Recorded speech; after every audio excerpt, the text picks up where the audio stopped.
오늘 함께 읽으신 본문의 말씀을 보면요, 우리가 지난주에 그 말씀을 나누었던 내용은 어떤 거였냐면은 하나님이 아무리 말씀하셔도 그 죄의 유혹을 이기지 못하고 죄를 짓는 사람들이 있었습니다. 하나님이 말씀하셔도 죄의 유혹을 이기지 못하고 죄를 짓는 사람들이 있었는데, 우리는 지난주 말씀에서 하나님은 그런 사람들에게도 여전히 긍휼을 베푸시는 분, 자신의 사랑을 베푸시는 분이라고 우리가 말씀을 나누었죠. 그래서 그 예로 등장한 사람이 바로 가인이었습니다.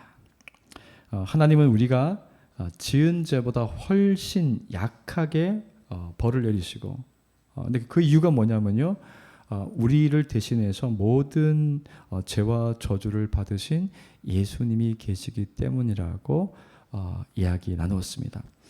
지난 성경 말씀이 하나님의 큰 긍휼과 자비에 대한 이야기로 끝이 났다면, 사실 오늘 우리가 읽은 성경은요, 좀 무거운 이야기로 시작합니다. 가인의 후손들이 가인보다 훨씬 악한 사람들이 되었습니다. 하나님이 그 악한 사람들을 대홍수로 심판하시는 이야기입니다.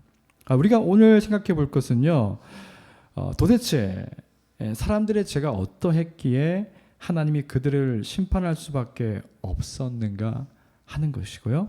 그리고 또 한 가지를 생각해 본다면은, 하나님은 심판 중에도 어떻게 해서든지 자신에게 돌아오지 않을 것 같은 죄인들을 구원하시기 위해서 하나님이 모든 것을 하셨다는 거예요.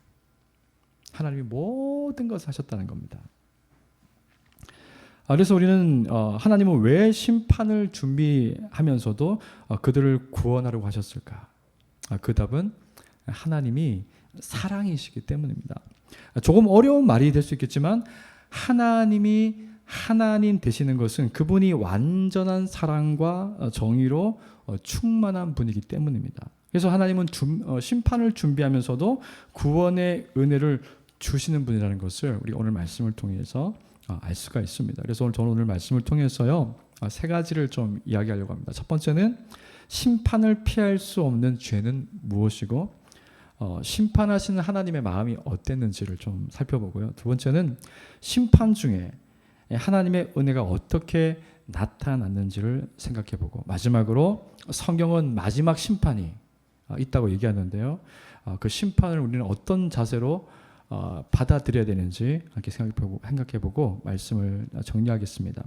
먼저 심판을 피할 수 없는 죄는 무엇이고, 심판하시는 하나님의 마음이 어땠는지 생각해 보겠습니다. 창세기 6장 5절을 보면요, 가인으로부터 몇 세대가 지났을 때 가인의 후손들이 어떤 상태인지를 보여주는 성경 말씀이 나옵니다.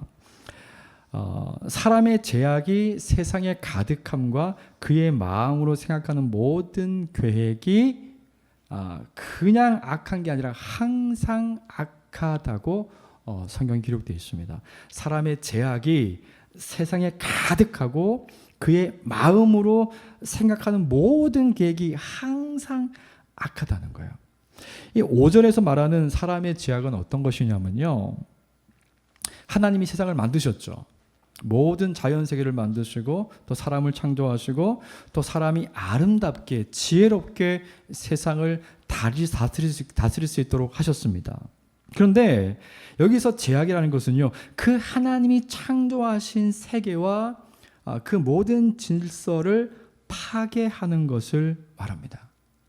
제가 어린이들 설교할 때 말씀드렸던 것처럼요, 그 미국 개척, 서부 개척 그 시대에 1872년부터 1874년까지 약 2년 동안 그 선로 공사를 한다고 400만 마리 이상의 버팔로를 사냥했습니다. 고기를 먹는 것도 아닌데 그냥 사냥한 거죠. 그리고 인디언들이 살고 있는 땅에서 금광이 발견되고 또 도시를 지어야 한다는 이유로 그들을 강제 이주시켰습니다. 근데 그 강제 이주시키는데 몇백 미터 몇 킬로 가는 게 아니라 수천 킬로를 강제 이주시켰어요. 그리고 뭘 타고 이주시킨 게 아니고 일부러 걸어서 이주시켰어요. 그래서 걸어가는 도중에 수많은 사람이 인디언들이 죽었습니다. 뭐 이런 일들뿐만이 아니죠. 세계 2차 대전에서 독일의 그 인종 우월주의가 만든 600만 명이라는 그 유태인들을 학살한 그 엄청난 사건이 있었죠. 세계 역사를 우리가 들여다보면요, 인류가 저지른 만행이 얼마나 많은지 모릅니다. 정말 많습니다. 정말 만행입니다. 5절의 말씀이 바로 이런 것이죠. 하나님이 창조한 자연과 동물을 마구 파괴하고 학살합니다. 그리고 사람들이 돈과 이기적인 욕심 때문에 하나님의 형상인 사람들을 학대하고 심지어 죽이기까지 합니다.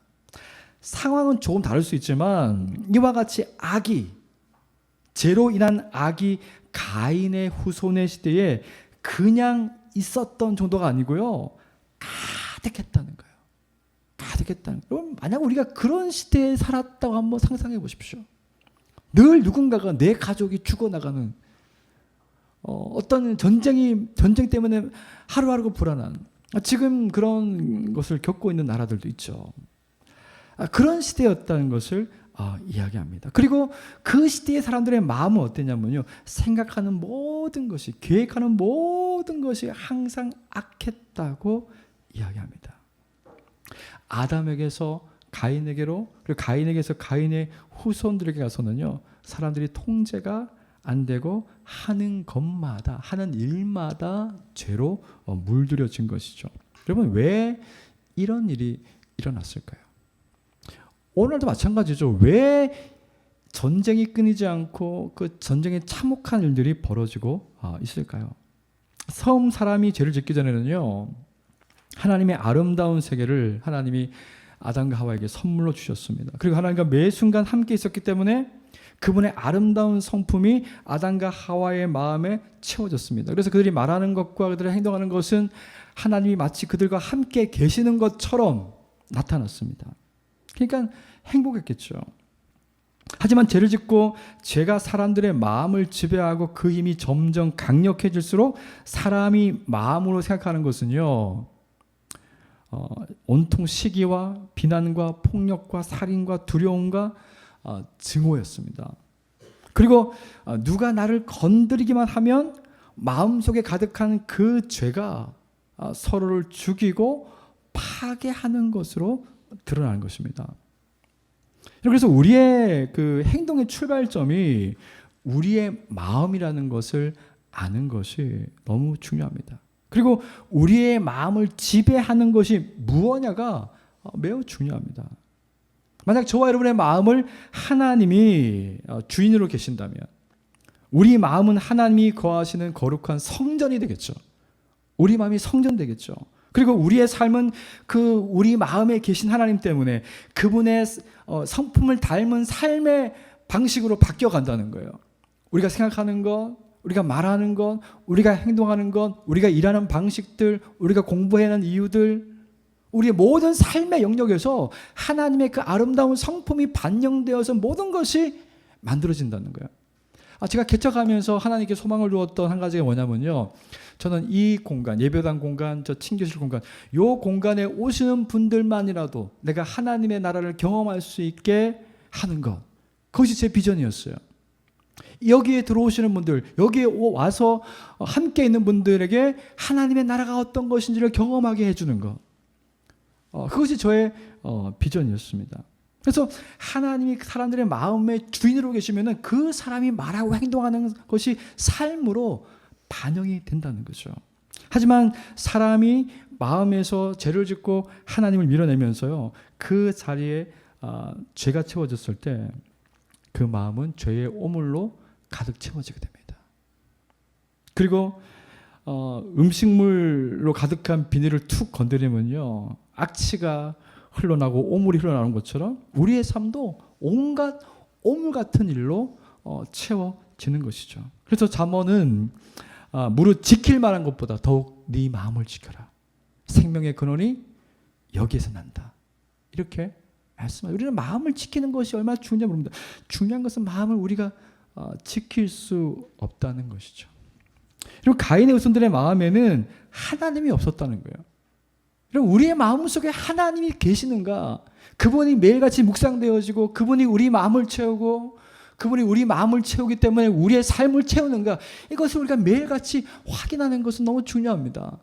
여러분, 우리 마음속에, 우리 자녀들 마음속에, 우리의 인생 속에 누가 채우고 있는가, 누가 채우고 있는가는 너무 중요한 이야기입니다. 근데 그 후손들 마음에는 하나님이 없었습니다. 그래서 하나님의 창조 세계를 파괴합니다. 하나님의 형상으로 창조된 사람들을 마구 함부로 대하고 심지어 죽이기까지 합니다. 그리고 무엇보다 그런 죄를 지으면서도요, 뭐가 없냐면 죄책감이 없어요. 죄책감이 없어요. 여러분, 그 살인자들의 가끔씩 방송에 그런 내용이 나오잖아요. 살인하는 사람들이 처음엔 죄책감을 느꼈다가 그 살인을 통해서 자신의 존재감을 느끼기 시작하면은 그 살인을 통해서 죄책감을 느끼는 것이 아니라 자신이 더 자랑스러워진대요. 자부심을 느낀대요. 죄책감이 묻어지는 거죠. 죄가 우리를 집어삼키면요, 무뎌집니다. 근데 그게 가장 무서운 것 같아요. 더 무서운 건 뭐냐면요, 이 가인의 후손들은 하나님을 자신들의 마음에서 완전히 밀어내버렸어요. 하나님을 부정합니다. 우리는 하나님을 신뢰하지 않습니다. 우리는 당신의 영향력 아래에 있는 것을 거부합니다. 이제 우리는 우리가 원하는 대로 살겠습니다. 더 이상 우리에게 상관하지 마세요. 우리 영역에 들어오지 마세요. 하나님을 거부합니다. 여러분, 가인의 후손들이 심판받은 진짜 이유는요, 죄를 지었기 때문인 것도 있지만은 그들이 하나님을 완전히 부정했기 때문에요. 그들 마음에서 완전히 하나님을 밀어냈기 때문입니다. 하나님으로 살아야 될 사람이 하나님이 없게 되면요, 삶이 이렇게 바뀝니다. 그래서 하나님은 그들을 심판할 수밖에 없는 것이죠. 여러분, 6절 말씀은 이러한 가인의 후손들을 향한 하나님의 마음이 나타납니다. 하나님은 땅 위에 사람 지으셨음을 한탄하시고 마음에 근심했다고 성경은 기록합니다. 이 성경 구절만 보게 되면 하나님이 마치 사람 지은 것을 후회하시고, 아이고 내가 괜히 사람 지어가지고 죄 짓고 내가 창조한 세계를 엉망으로 만들고 이거 괜히 사람을 창조했네, 이렇게 들리지만 그런 뜻이 아닙니다. 성경의 원문을 보게 되면요, 한탄했다는 단어는 나함이라는 단어가 사용되었는데요. 이 단어는 그런 악행을 저지르는 사람들을 하나님이 여전히 불쌍히 바라보셨다는 뜻이에요. 그럼 여러분, 하나님의 성품이 어떤 것인지 아시겠죠? 우리는 악한 행동을 하는 사람 보면은 우리는 먼저 저 사람 어떻게 경찰이 와서 안 잡아가나? 누가 와가지고 저 사람 좀 이렇게 확 붙잡지 않나? 그 사람의 죄만 생각하는데 하나님은 그 악행을 저지르는 사람을 여전히 불쌍하게 보신다는 거예요. 저렇게 살면 안 되는데, 내가 저렇게 살도록 창조한 게 아닌데 저렇게 사는 것을 보면서, 비참하게 사는 것을 보면서 하나님은 불쌍하게 여기신다는 거예요. 그리고 불쌍하게 여기시지만은 그 사람들의 악행에 대해서 하나님이 중요한 결정을 내렸다는 것이 바로 이 한탄하셨다는 단어에, 나함이라는 단어에 담겨져 있습니다. 그리고 이 근심했다는 것은요, 이 단어가 말하는 것은 하나님의 마음이 상했다는 겁니다. 하나님이 아파했다는 거예요. 그러니까 죄악을 저지르는 사람들 모습 보면서 하나님이 화만 확 나가지고 막 이들을 어떻게 심판하고 어떻게 심판할지 그거 생각하신 게 아니라 그들을 보면서 하나님이 너무 아파하셨다는 거예요. 마음이 너무 상했다는 거예요. 여러분이 자녀가 생각보다 내가 생각한 것 그 이상으로 어떤 큰 잘못을 했어요. 그럴 때는 내 자녀를 돌이키기 위해서 그 자녀를 좀 이렇게 혼내야 돼요. 근데 그 자녀를 혼내면서 진짜 분노만 나서 그 자녀를 혼내는 부모는 없을 겁니다. 그 자녀를 혼내지만은 마음이 너무 아픕니다. 힘든 거죠. 그 이유가 뭘까요? 하나님이 사랑한다는 거예요. 여러분, 하나님의 성품이 여기서 나옵니다. 하나님은 모든 죄인을 사랑한다는 것이 우리 머리로는 이해가 안 되지만요, 하나님은 모든 죄인을 사랑하신다는 거예요. 하지만은 사랑하시지만은 하나님은 사랑이고 동시에 공의로운 분이기 때문에 심판하지 않을 수 없습니다. 그래서 하나님은 이 말씀을 통해서 보게 되면은 하나님은 그런 마음으로 이들에 대한, 가인의 후손들에 대한 심판을 결정하셨어요. 근데 너무 아픈 심판이에요. 너무 마음이 상한 심판이에요. 이런 일을 하고 싶지 않으세요. 그런데 하나님은 심판하셔야 됐습니다. 그래서 우리가 두 번째로 볼 내용이 뭐냐면요, 하나님은 심판을 준비하시는 동안에도 구원의 은혜를 계속 주시는 분이라는 거죠. 여러분, 이 말씀에서 우리가 성경 그 6장 8절에서 22절의 말씀을 보시면요, 두 가지의 진리가 나옵니다. 하나는 뭐냐면은 하나님의 은혜가 우리의 의로움보다 항상 앞서 있다는 거예요. 하나님의 은혜가 우리의 삶에 먼저 항상 있다는 겁니다. 우리가 노아가 순종했기 때문에 구원받은 것이 아니라 노아가 순종할 수 있도록 하나님이 은혜를 주신 게 먼저라는 거예요. 노아는 은혜를 입었더라. 그 다음에 노아는 그 시대의 의인이요 완전한 자요 하나님과 동행하였다 이렇게 나옵니다. 은혜가 먼저 있었다고 이야기합니다. 여러분, 이 은혜가 우리에게 왜 중요할까요? 여러분, 우리가 하나님의 은혜 없이는 살 수 없는 존재라는 것을 늘 기억해야 됩니다. 당장 우리가 아주 아무렇지 않게 살아가지만 당장 태양과 공기가 없으면요, 우리는 죽습니다. 그럼 우리는 일반적인 하나님의 은혜라고 표현하죠.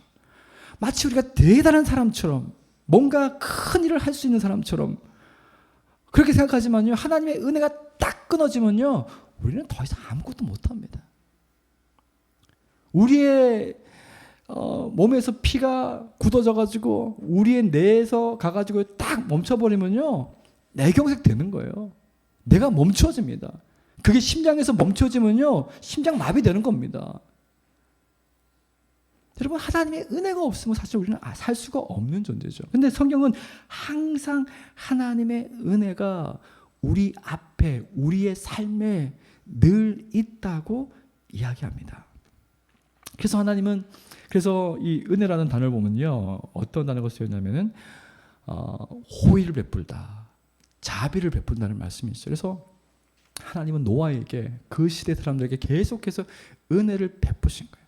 여러분, 은혜 중에 가장 큰 은혜가 뭘까요? 사람에 대해서, 뭔가 잘못하는 사람에게 가장 큰 은혜는 뭘까요? 저는 뭐 많은 것이 있겠지만은 인내라고 생각합니다. 오래 참아주는 거, 그 사람에게 계속 기회를 주는 거, 계속 기회를 주는 거, 오래 참아주는 거. 그래서 사랑은 용기를 가진 인내라고 그러지 않습니까? 용기 있게 기다려줘야지만 그 사람이 바뀔 수 있는 거예요. 기다려주지 못하면 바뀔 수가 없습니다. 하나님의 은혜라는 것은 그와 같죠. 하나님이 우리의 모든 결핍을 채우시면서 계속해서 우리를 기다려주시는 거예요. 그러니까 그 노아가 그 시대의 의인이 될 수 있는 겁니다. 그 시대의 사람들과 비교했을 때 완전한 사람이라고 이야기할 수 있는 사람으로 변할 수가 있는 거죠. 그리고 하나님과 동행하는 사람이 될 수 있었던 거죠. 여러분, 이 부분이 우리에게 이야기하는 것은 뭐냐면요, 그 하나님의 은혜가 노아에게만 부어졌을까요? 아니라는 거죠. 하나님의 성품을 보았을 때 아닙니다. 노아에게만 부어진 게 아닙니다. 그 증거들이 몇 가지가 있어요. 먼저 그 당시의 시대적 상황에 보면은 노아가 방주를 만드는데요, 성경학자들이 그 성경 구조를 따져보니까 한 100년에서 120년 걸렸다 그래요.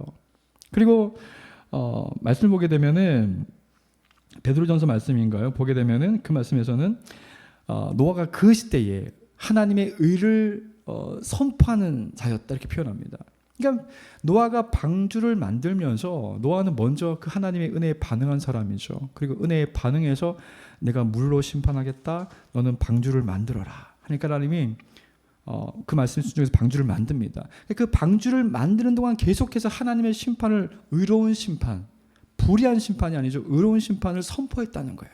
그리고 사람들 계속해서 만드는 거 계속 선포했는데, 안타깝게도 그 은혜의 구원을 선포했음에도 불구하고 그 방주의 문이 닫힐 때에 아무도 반응한 사람이 없었다는 겁니다. 결국에는 그 하나님의 구원의 은혜에 반응한 사람은 노아와 그의 가족밖에 없었다는 것이죠. 여러분, 중요한 것은 저와 여러분의 삶 가운데 하나님의 은혜가 있다는 겁니다. 그 하나님의 은혜 때문에 우리가 지금 살고 있고요. 우리가 어떤 그 모습으로 하나님 앞에 서 있든지 하나님은 우리가 생각보다 훨씬 오랫동안 우리에게 참으시는 은혜를 주시는 분인 것을 여러분 기억하십시오. 여러분이 살다가 하나님에 대한 부정과 하나님에 대한 의심과 그런 마음이 생길 때마다 여러분 이 성경에 있는 약속들, 하나님에 대한 말씀들을 기억하십시오. 하나님은 굉장히 우리가 생각하는 것 이상으로 오래 참으시고 우리에게 은혜를 주시는 분이죠. 이 본문에서 두 번째 진리는요, 하나님이 노아에게 주신 은혜를 통해 그의 가족들도 홍수의 심판에서 건져 주시는데요. 이것이 이 상황이 보여주는 한 가지 그림이 있습니다. 가리키는 것이 있습니다. 그것은 무엇이냐면요, 바로 십자가에 달리신 예수 그리스도입니다.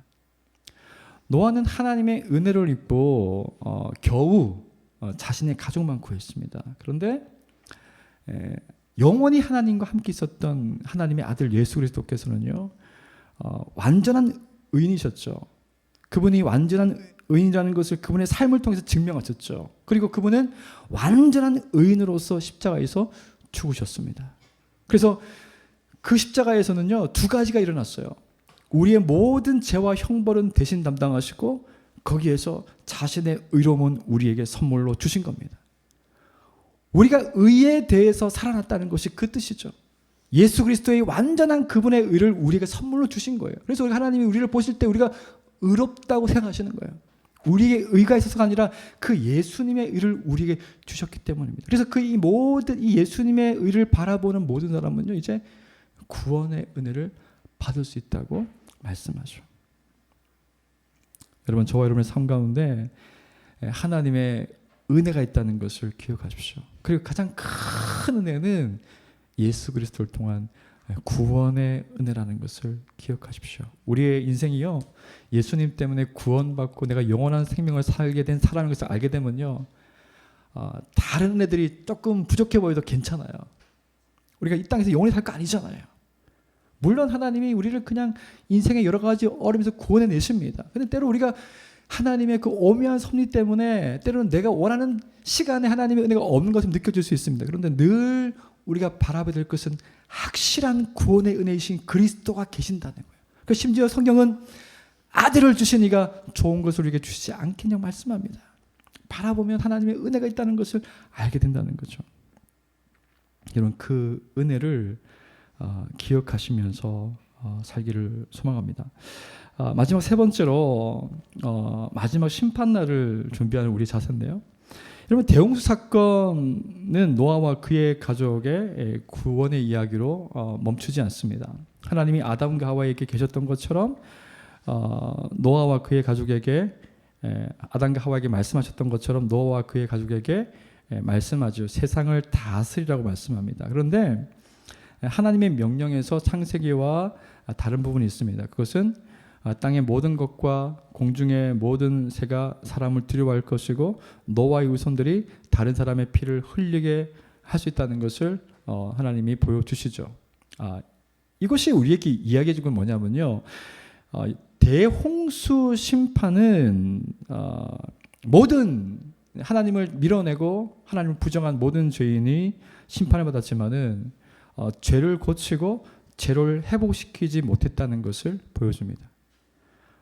우리가 아는 것처럼 노아의 자손들도 죄를 짓기 시작합니다. 그리고 가인의 후손들처럼 큰 죄를 짓기 시작합니다. 죄의 영향력이 여전히 남아있다는 것입니다. 그러면 성경은 대홍수의 심판보다 더 근본적인 해결 방법이 필요하다는 것을 이야기하죠. 대홍수라는 엄청난 대격변보다 더 근원적인 해결 방법이 필요한데 그 방법을 하나님은 이미 약속하셨죠. 여자의 후손이 와서 뱀의 머리를 상하게 할 것이다. 그런데 그 여자의 후손으로 오신 예수님이 뱀의 머리만 상하게 하신 게 아니고 자신도 우리 때문에 상하셨습니다. 이사야서 55장 4절에서 6절 말씀 보시면요. 그는 실로 우리의 질고를 지고 우리의 슬픔을 당하였거늘 우리는 생각하기를 그 예수님을 생각하기를 그는 징벌을 받아 하나님께 맞으며 고난당한다 하였노라. 그가 찔림은 우리의 허물 때문이요 그가 상함은 우리의 죄악 때문이라. 그가 징계를 받음으로 우리는 평화를 누리고 그가 채찍에 맞음으로 우리는 나음을 받았도다. 우리는 다 양 같아서 그릇 행하여 각기 제결을 받거늘 여호와께서는 우리 모두의 죄악을 그에게 담당시키셨도다. 여러분, 하나님이 근본적으로 죄의 문제를 해결하시는 방법은 그의 아들이었습니다. 그의 아들을 상하게 하시고 우리를 낫게 하셨어요. 그의 아들을 상하게 하시고 우리가 죄에 대해서 대항할 수 없는 사람인데 죄에 대해서 대항할 수 있는 사람으로 만드셨어요. 그의 아들을 상하게 하시고 우리를 영원한 죽음에서 영원한 생명으로 옮기셨습니다. 그래서 예수님의 십자가를 바라보게 되면요, 죄인들을 향한 하나님의 그 절렬한 사랑이 보이게 됩니다. 하나님이 우리를 얼마나 사랑하시는지, 나를 얼마나 사랑하시는지 십자가를 아무리 보아도 그것이 느껴지지 않을 수 있습니다. 왜냐하면 우리는 그걸 눈으로 본 적도 없고 그것이 어떤 것인지 실제로 우리가 감각적으로 느껴지지 않을 수 있어요. 그래서 성경은 이야기합니다. 누구든지 성령으로 말미암지 않고는 거듭날 수 없다고요. 여러분, 하나님이 하신 일, 그리스도께서 십자가에 못 박히시고 죽으시고 부활하시고 승천하시고 다시 오신다고 이 약속에 대한 이야기는요, 하나님의 성령께서 우리에게 증거하셔서 믿게 하시지 않으면요 안 되는 일이에요. 여러분, 목회자의 설교도 한계가 있고요, 성경의 말씀도 한계가 있을 수 있습니다. 그런데 성령께서 우리 가운데 역사하시면요 그 모든 것이 믿어집니다. 역사적 사실로 받아들여지고 그 말씀을 믿게 되고 그 말씀대로 살고 싶어집니다. 여러분, 그럴 때 성령을 의지하십시오. 성령 하나님을 의지하십시오. 믿음을 달라고 기도하십시오. 그럴 때 우리의 삶의 우리의 지각이 완전히 바뀌게 될 겁니다. 주님이 부활하셨다는 것을 믿게 되고요, 승천하셨다는 것을 믿게 되고요, 물리적으로 하늘이 열리고 주 예수님께서 구름 타고 다시 오신다는 그 말씀을 믿게 되고요, 그리고 영원한 천국이 완성될 천국이 있다는 것을 믿게 됩니다. 우리가 그런 은혜와 믿음을 가지게 될 때 여러분, 우리의 삶은 무엇을 향해야 될까요? 마지막 심판의 날을 바라본다는 거죠. 왜? 더 좋은 하나님의 나라가 온다는 것입니다. 여러분, 우리가 사는 이 세상은요 잠시 머물렀다 가는 거예요. 잠시 머뭅니다. 우리가 이 땅에서 겪는 고난과 고통과 슬픔은요 그 나라에서 완전히 회복될 거예요. 자식을 잃은 그 부모의 그 상실감은요 언제 회복되냐면 자식이 살아 돌아와야지 회복됩니다. 그 어떤 것으로 회복되지 않습니다. 자식이 살아 돌아와야 돼요. 근데 그 자식이 살아서 돌아오는 곳은요 영원한 하나님의 나라밖에 없어요. 그래서 우리가 이 땅에서 고난과 고통과 슬픔을 당할 때 그때 완전한 하나님 나라를 바라보는 거죠. 그리고 우리가 이 땅에서 기쁘고 행복하고 감사할 때 이것보다 더 좋은 기쁨과 행복의 잔치가 있다고 주님 말씀하시지 않습니까? 그 나라를 소망하는 거죠. 우리가 정말 그 나라를 소망한다면요, 그 마지막 때를 소망한다면요, 이제는 우리는 자연스럽게 이 구원의 은혜를 노아처럼 사람들에게 전하겠죠. 우리가 전도하면 사람들 갖다가 데려다가 교회 막 끌고 와야 생각하는데 그건 전도가 아닙니다. 여러분, 전도라는 것은요 복음을 외치는 거예요. 예수님이 우리를 위해서 어떤 일을 하셨는지, 예수님이 왜 죽으시고 부활하셨는지 그걸 전하는 거죠. 거기까지가 우리가 해야 될 일이에요. 나머지 그 영혼을 변화시키고 그 사람이 그리스도의 몸인 교회의 공동체를 오게 하는 것은 하나님이 하시는 일입니다. 우리는 말씀하신 대로 그 예수님을, 그 아름다우신 분을 전하면 되는 거죠. 여러분, 이 한 주간 살아가실 때 우리가 오늘 나눈 말씀을 기억하면서 기도하고 또 살기를 원하는데요. 같이 한번 기도하기를 원합니다.